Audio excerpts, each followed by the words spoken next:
In the crypto markets, we've seen a lot of people lose money, and that happens. I mean, there's been the cycles already with the crypto market. To you, from your experience, personal branding and company branding, how do you differentiate that?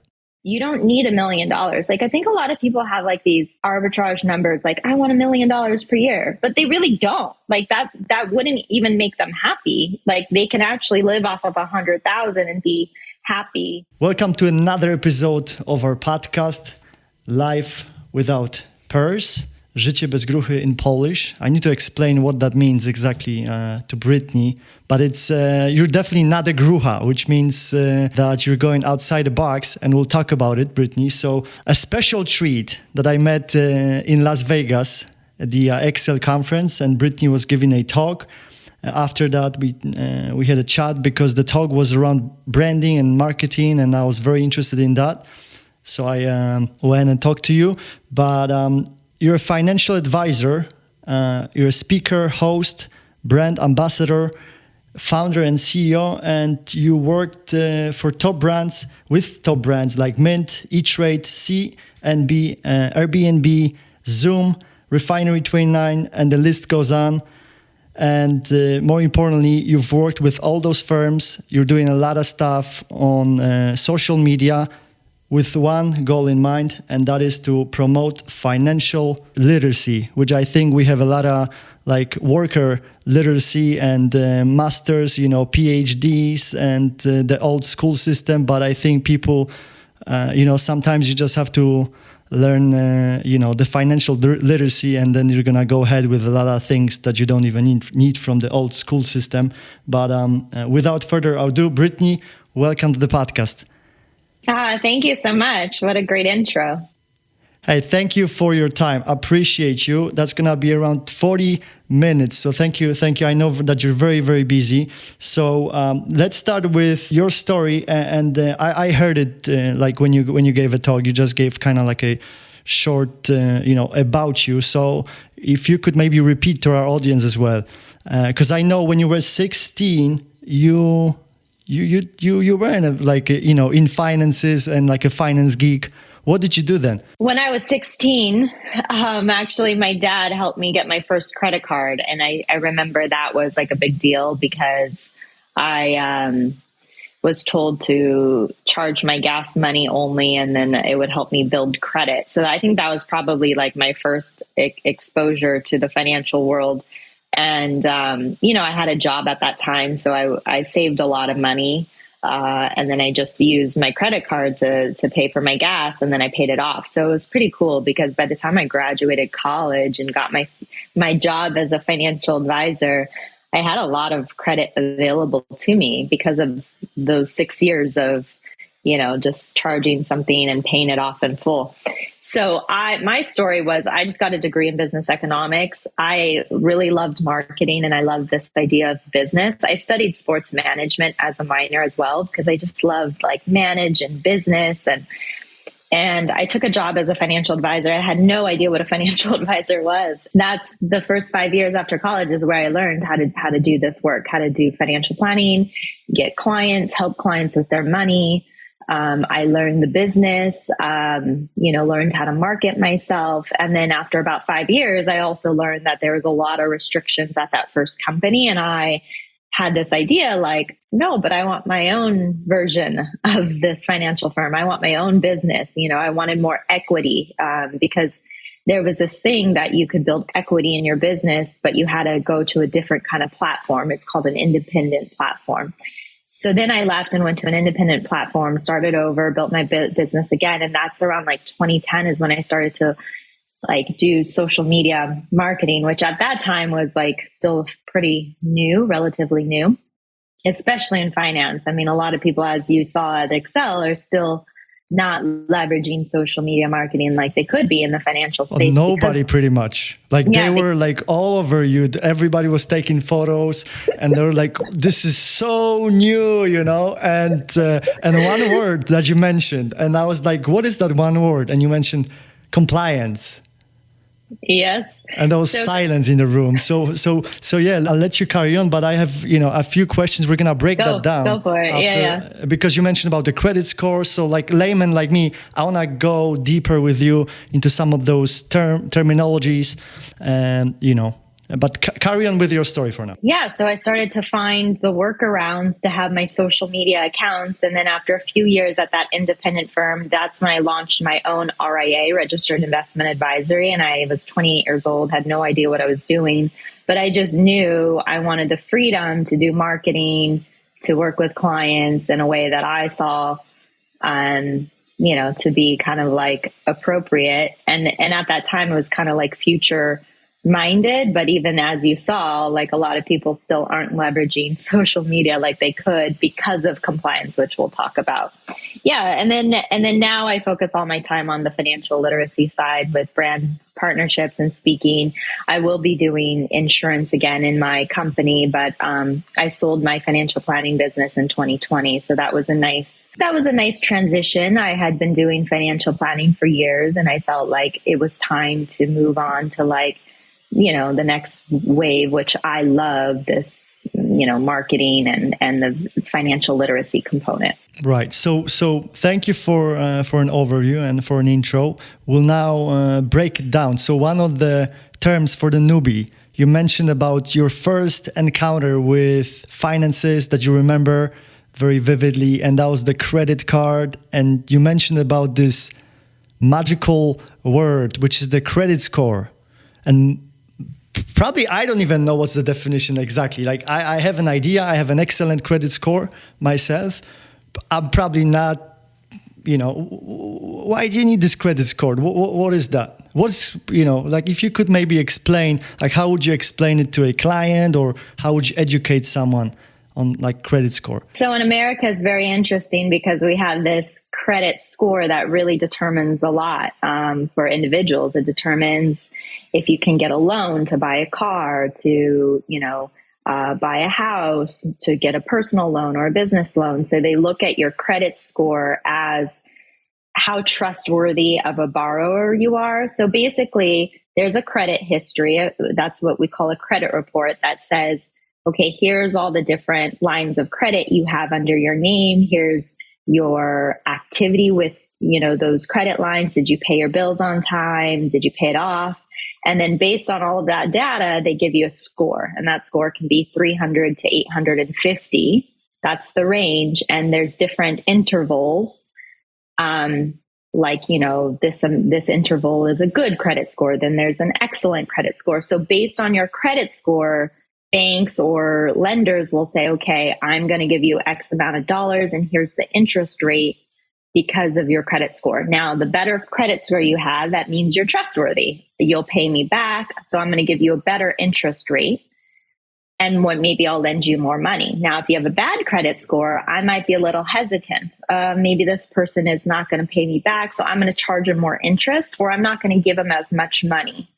So in America, the credit score is now even used sometimes on job applications. When you're looking to rent an apartment, sometimes they pull your credit score. I mean, it is pretty significant here. So you want to keep your credit score healthy. And then if it's not healthy, that's okay too. But you want to look at how do you make it better? Maybe that's one of your goals this year, to improve your credit score. Thank you for that intro. I could go way more into details, but I'm gonna send them to your YouTube channel because there's so many videos, and I didn't want to leave it till the end because there's so many videos that you can go and study on your YouTube channel. There's so many like short videos, 1 minute, 2 minutes, 3 minutes, where you basically like condense everything without sometimes you have videos for like an hour, and then people, they just need a specific thing. So credit score, if you want to learn more, go to Brittney's YouTube channel that we'll link here. But also something that we're gonna go over regarding your materials and the stuff that I saw is the secrets to building wealth, because that's what's I think that's, if someone is not interested in building wealth, then I don't know what they're interested in. I know that hugging trees is awesome, but at some point we need to pay our bills, and and take care of everything in the society that we have obligation for. So I'm going to the next question regarding the transition into marketing and the magical word compliance. Compliance. So in the financial arena, there's compliance because obviously you're dealing with people's money and helping them make the best decision for their money. So depending on what type of financial advisor you are, sometimes you're connected to what we call a broker-dealer, which kind of, to me, is like a best way to explain it. It's a little bit more restrictive. They're more of like a corporate. Here's our corporate marketing. Here's our corporate services. Here's a list of products that are available to your clientele. And then there's something called RIAs, or registered investment advisories, which has a little bit more independence and freedom. So usually RIAs are able to get more products or services. They have to be in charge of their own compliance, and based on the amount of money they manage, they can either be registered with the state that they do business in, or the SEC level. So compliance is kind of like, monitoring people's professional advice and making sure I'm not, like, for example, I'm not going to tell you, buy this stock, put all your money in one stock. No, compliance is going to say, don't do that. You always have to work in the best interest of your client. So depending on which model of firm you work at, there's different compliance requirements. And with marketing, compliance comes in because under the broker-dealer model in the financial world, there's more restrictions. So a lot of broker-dealers within their compliance still don't really allow for social media like YouTube or Instagram. They don't like their financial advisors promoting on social media because it's hard for them to monitor and hard for them to see, okay, what is this person telling, their audience, their liability basically is on the line, right? So okay. With the RIA model, you're more independent, just kind of thinking like you're running your own shop. You have to be in charge of your own. What's an IRA for a rookie? A registered investment advisory. So that means you just are, you basically kind of are like your own business owner. You're your own financial firm. So it costs more money because you have to like set everything up yourself, but you have more freedom. So with compliance, I think in the financial arena is what you experienced is a lot of financial advisors are slow to the game, slow to leveraging social media or online marketing because of the compliance restrictions. And a lot of times they might be able to do it, but they just don't even want to deal with it. They don't want to find the workaround, or they just think like, it's not worth it. I don't want to bother. But now I think more and more financial advisors are opening up to this idea of social media because of, the pandemic and COVID changed the way everybody did business. So what I was doing 10 years ago with virtual social media, now everybody's catching on and saying, oh, I like this model. How can I start to do more of it? One of the things that I noticed when you gave the talk at the Excel in Las Vegas was that so many people, and you're right, they didn't even know how to deal with compliance. And you said, I was doing that 10 years ago. So why you managed to find a way? And most of the people, I would say 95% of all those financial advisors in this space, they're kind of afraid of that. They don't want to touch that, or maybe the concern is that they're not good with the camera. I remember you were teaching them how to get more comfortable, how to produce their content. So why you managed to find a way, and how you did that? Yeah, I think it's just kind of like my generation, right? Like there's the old school model, and then I was like the newer generation coming in, trying to find creative solutions to run my business how I wanted. So I was just very persistent to call the compliance department, educate them on what I was doing to get the workaround or solution to allow me to do it. So I just really believed in my vision, and I saw everyone in my generation leveraging social media to build their brand, to build their business. And I wanted to do it in finance. So I was just very persistent, which is what I taught the financial advisors is like, look, don't just assume because, things have been done a certain way that you can't help change it. You might have to be that person at your company to work with the compliance team to get things approved. But if you want it, you could probably do it. So that was a big reason of how I was able to do what I, was doing. And now I just, have way more freedom to do the financial marketing because I don't have any connection to any firm anymore. And in one of your interviews, and I'm not quote you, you said, "I have no plan B." So maybe you didn't have plan B, and you're just, hey, that's the plan A, and we're gonna execute on social media. There's something innate in me. Maybe that makes me this entrepreneur that I am. But I take risk, whether it's good or bad. I've always taken a lot of risk, and for me, it's worked out. And I think it's like a certain personality I have. But yeah, when I started my company, I didn't think of a game plan if it didn't work out. I never had this, if it doesn't work out, I'm going to go get a job. Of course, like probably in year 3 or 4, I thought maybe it'd be easier if I just go get a job, because running a business is not easy. But I never wanted the easy way because I liked to live a life that's challenging and passionate and where I can grow. And even now, as I'm saying it, it's reminding me to keep doing it because it's not easy. I'm telling you, there was many moments when I started my company early on. I mean, at 28, I started a financial firm, a registered investment advisory. I had no idea what I was doing. It wasn't very common. I had to call like 2 people in the US who were doing social media and have a financial planning business. And they kind of like told me some attorneys to call and to get my legal documents. I mean, it's a lot easier now, but I learned tenacity. I learned persistence. I learned to trust myself. I mean, there's many moments, I don't know, I'm very real about the entrepreneurial journey. It's hard. It is hard. And sometimes you get knocked down. Hard. Yeah. And, I cry. I mean, cry my eyes out. Like, oh my God, how am I going to do this? How am I going to pay the bills? How am I going to pay the tax bill that came in? And now I have to pay for this legal thing.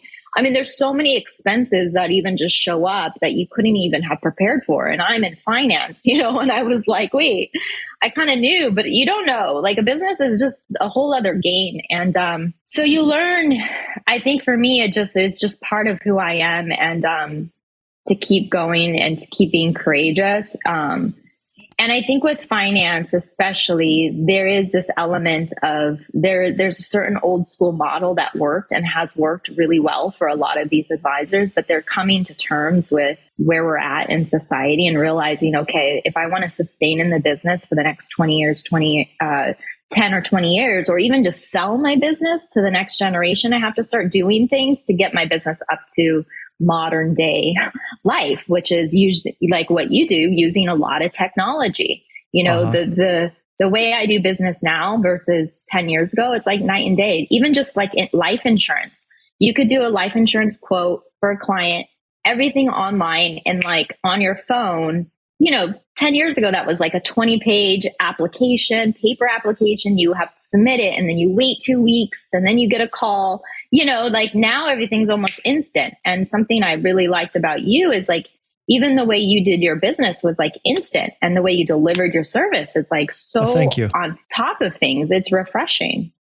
But that's the beauty of, I think the younger generation merged with technology, merged with our ideas. We're presenting a lot of new solutions to industries that maybe didn't have this capability before. And that's very encouraging, to younger people that were kind of born, I kind of laughed that we sucked the technology, from mother's breast. So like, in a way. But you said that you're a risk taker, and obviously you are, because you went into business for yourself, and that's logical. How for you personally, how risk taking and advising clients in the past? Because I know you're not doing that anymore. I think it all depends on the client. So when I did financial planning with individuals, it was always very case specific. And it's called personal finance for a reason, because everybody's so personally different. Like, just because you're both, like, if you have two clients and they're both 30, doesn't mean they're going to have the same strategy or risk appetite. One might be more conservative, one might be more risk oriented because of their life situation or their goals. So it's very specific to the person. And that's the beauty of finances. It's like there's a science to money, like budget, credit score, invest. And then there's the art. And the art is the hard part. The art of life is you kind of have to go through experiences or challenges to learn. And then you have wisdom. So maybe you choose differently next time. Or the art is the balancing. How do you balance paying your bills today and being able to save for the future? I mean, that's hard. It is hard. It's not an easy thing to do. And life is expensive, and we're all just trying to do our best to figure out this art of money. But I think that's where the financial planning is very creative. And when you start to embrace that, like I was really in that realm when I advise clients, I was very holistic with my advice. Then it helps. One, it helps people get the results, and then it helps them continue to do the work because it's ongoing. Like everything in our lives, relationships, money, work, it's ongoing. Like it never stops. You maybe you'll get smarter or wiser, but the challenges are like always there. Or sometimes in our health, it's all the same. So I think with money, it's really important for everybody to understand this. You're not alone. Literally, everybody kind of has the same challenges and goals and concerns. At different stages of your life, you might experience one like hardship, and then maybe someone has the financial hardship later in life, or marriage and merging money, or divorce, or starting a business, closing a business. Like there's all these things that happen in one's lifetime. And so we're all kind of in the journey together, but money is like kind of like one of those topics that a lot of people still don't really talk about. In their intimate relationships, even in the US. That by the way, I'm not. You can hear by my accent, I'm not from here. I was not born here. I just I almost came here on the boat. I'm just kidding, but wow. When did you come here, by the way? 2 years ago. 2 years ago. So I moved here 2 years ago. Wow. It's pretty fresh in the US. Wow. And amazing. Just got my exceptional ability national interest waiver, green card. So thank you to the US, and I need to pay back now, which I'm gladly I gladly do. But that's definitely a country of opportunity. And but what I've noticed is what you mentioned about money in Europe. I think it's even worse than here.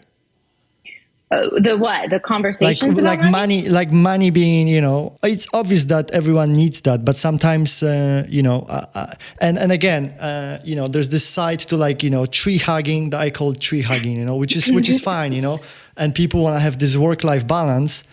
And then you wake up and you're like, hey, I have work-life balance, but I have to pay my bills. I want to get a new car. I want to get a new house. I want to go travel, have a trip to Europe, and you have to pay for all of that. And you're not going to pay with hugging trees, So, by the way, I just have to say, I love this hugging trees analogy, because one time I had a business coach. It's a funny story. This was like years ago when I first started my business. And I was like so logical and like hardcore driven at that time. And I'd be like, oh, what do I do in those moments when I'm stressed out or something and I can't see the path?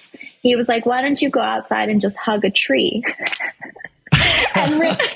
You see, maybe that's the advice that I'm missing. And I was laughing because I'm very spiritual. And of course I love nature. Like I'm a total, like I garden and I love nature and all of that. But that was so hilarious to me. I was like, that just doesn't seem like the rationale answer. But so I like that you keep saying hugging trees. Yeah, because, it's just the perspective of like I get this one side of people that kind of like, and I'm kind of in the center, I'm both spiritual. I wanted to be a priest when I was younger.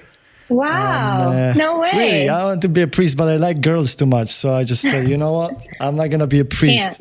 Yes. Especially in Poland, if you're a priest, you can't have women. But I know there are some, like you can actually make it happen, But anyway, so the before we go into building wealth, because you've given us a lot of information already, before we go into building wealth, I wanted to ask you about one thing that I have here is branding. So branding.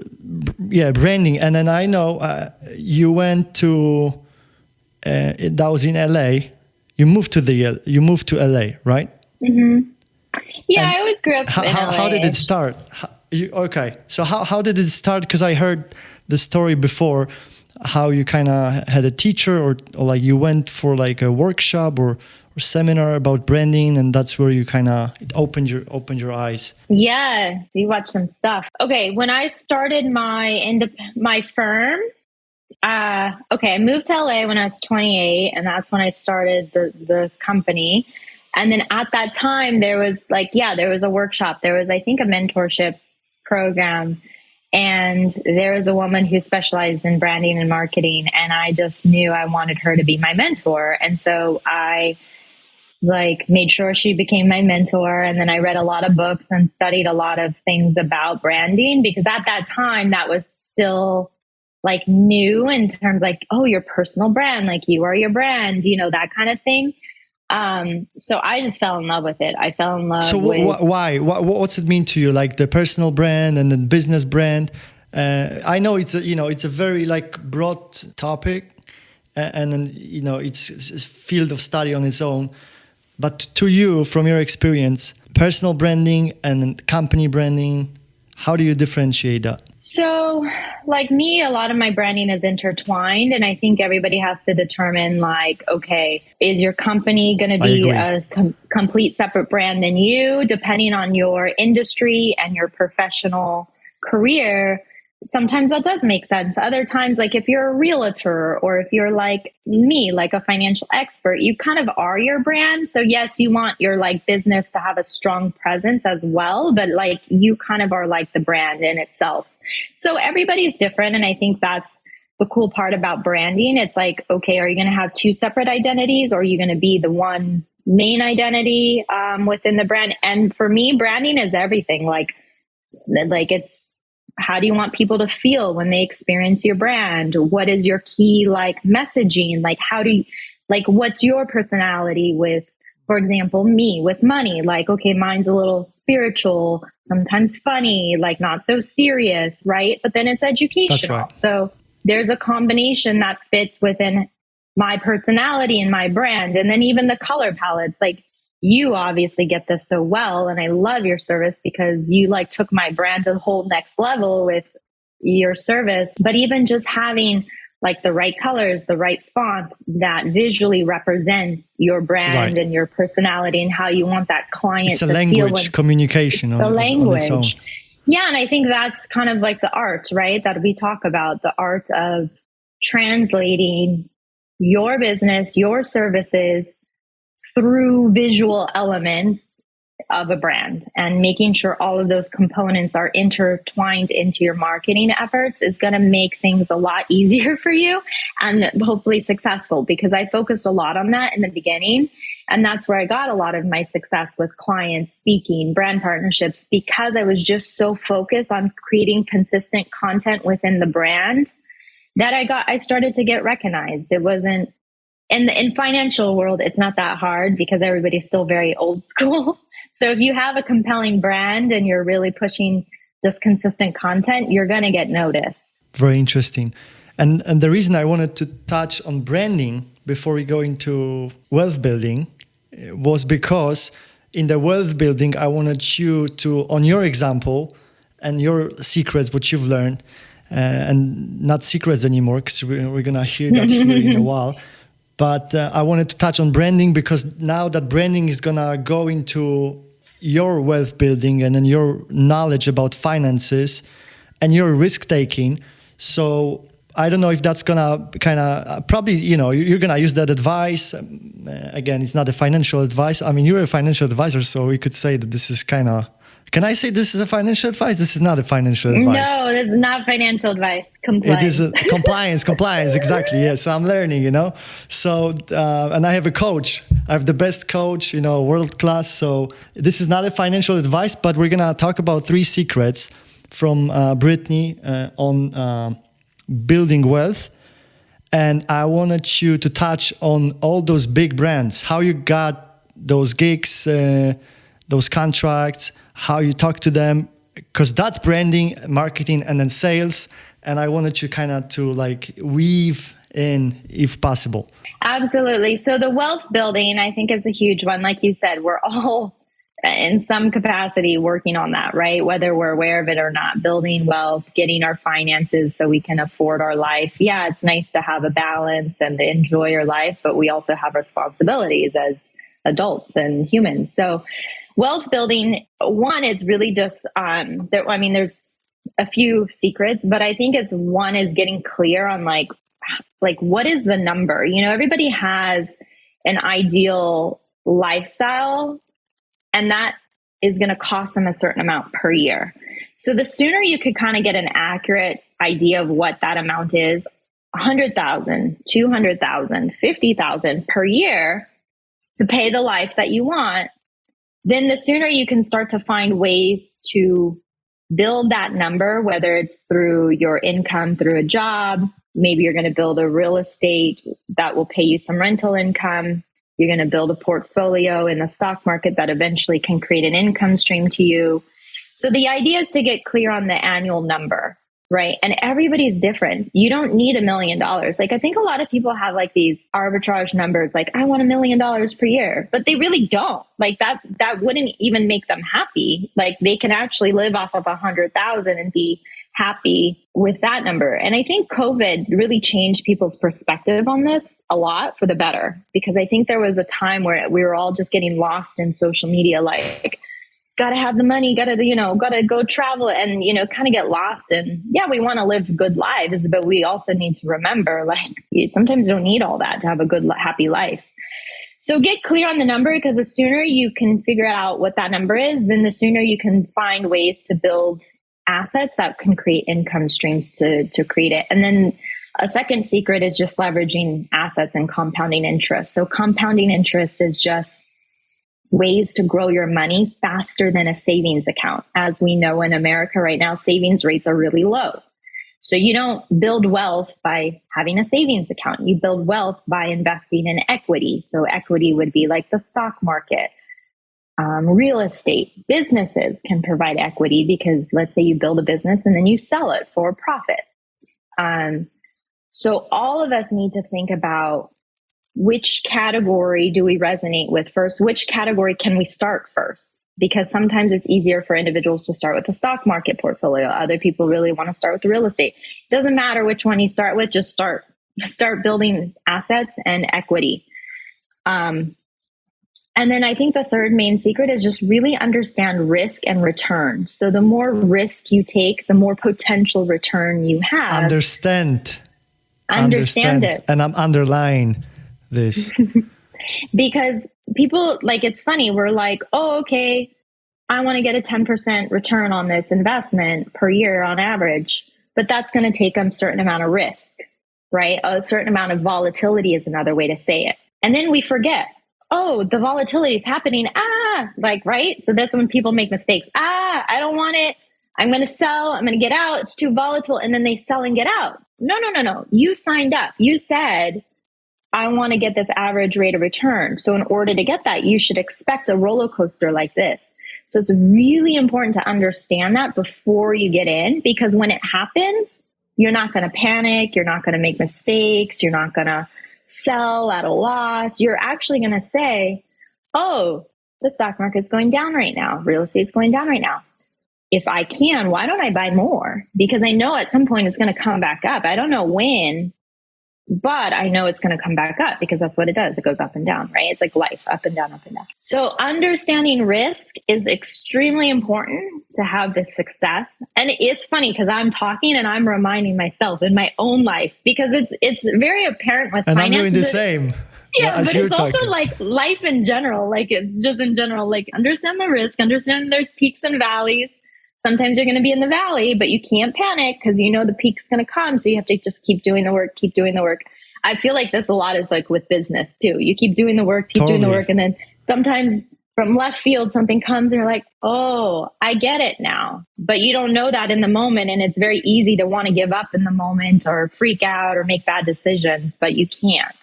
So understanding the risk will help you make more solid decisions when those times come. Because guess what? It's going to keep coming in our lifetime. It's going to be another, we had a pandemic, we had a recession, we had the housing bubble crash. There's always going to be something. Inflation, deflation. Now we have inflation. There's something every generation. There's going to be more. Like we're not done yet. Our careers, our timeline's not done yet. So we're going to have more to face in our lifetime.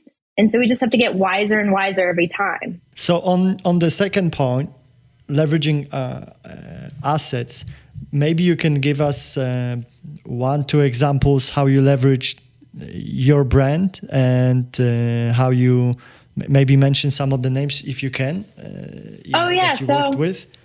Yeah, I've worked with amazing companies in the past, and honestly, all of these contracts have come because I produce consistent content on social media. So believe it or not, I was never pitching anybody.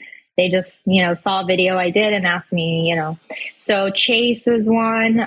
Mint I worked with Intuit, QuickBooks, Altruist, Investopedia, Airbnb, Zoom, Nutanix. I've done work with like Kim Kardashian on like a guest thing on her show. I've produced a show with Refinery 29, Chantal Jeffries. So just a lot of fun opportunities have come my way. Great work opportunities that paid me because of doing the work daily. I wasn't thinking, if I post Instagram, I'm going to eventually get on Kim Kardashian show. Like I didn't think that way. I just said, you know what? I'm going to produce valuable content every day. I'm going to do it. I don't really know where it'll lead me, but I know things are going to come. And that's how it works in life, Right. And then when I went to your, by the way, that was the best talk that I went to during Excel. So anybody who's listening to, that was #1 talk. I can attest to that. You. And you're so strategic as well. You're so strategic. When I heard you explain, and because I didn't know you at the beginning, probably most of the room didn't. I mean, maybe some people, knew you, but as I started to listen to you, I'm like, this is amazing. Like you're so strategic and you go about everything so practical. And like producing content, preparing, for stuff. So I think a lot of knowledge that you got from as a financial advisor, planner, I think that really, I can see that here, as opposed to, other people that I listen sort of on branding where they just add you so much knowledge that's not necessary, at all. So I'm very proud of you and congrats on all the success. So the last question that I have is related to something that a lot of people don't want to talk about. It's somewhere here, we don't know what's going on with our current financial system, which is the crypto. So Bitcoin or maybe other things. What's your take on this asset class, given the interest rates going up and the current economic, like the sort of macro backdrop? I would say, like with any other investment, really do your research and figure out if this is right for you. Crypto to me is like a whole other category. So you have your stock market, you have real estate, business, and then crypto is its whole new category. It's a different category for you.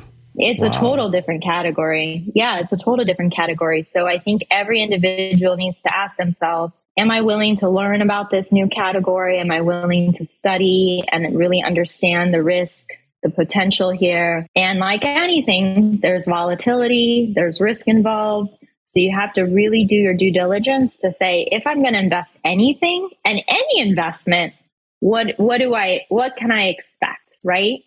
And with crypto, especially, there is more volatility. I mean, you see it, there's more volatility. So you have to say, I'm willing to sign up for this volatile roller coaster and be okay with it. And if you're not, don't do it. or, never put all your money in any one thing. I would never recommend that. Even real estate, I never say put all your money in real estate, right?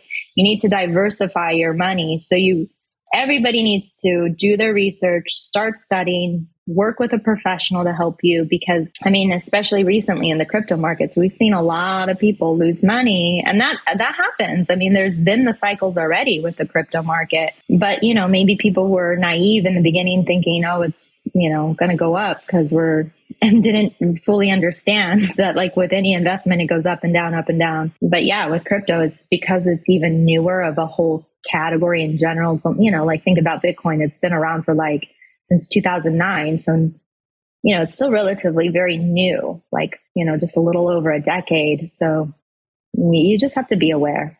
Do your research, do your homework. Investigate.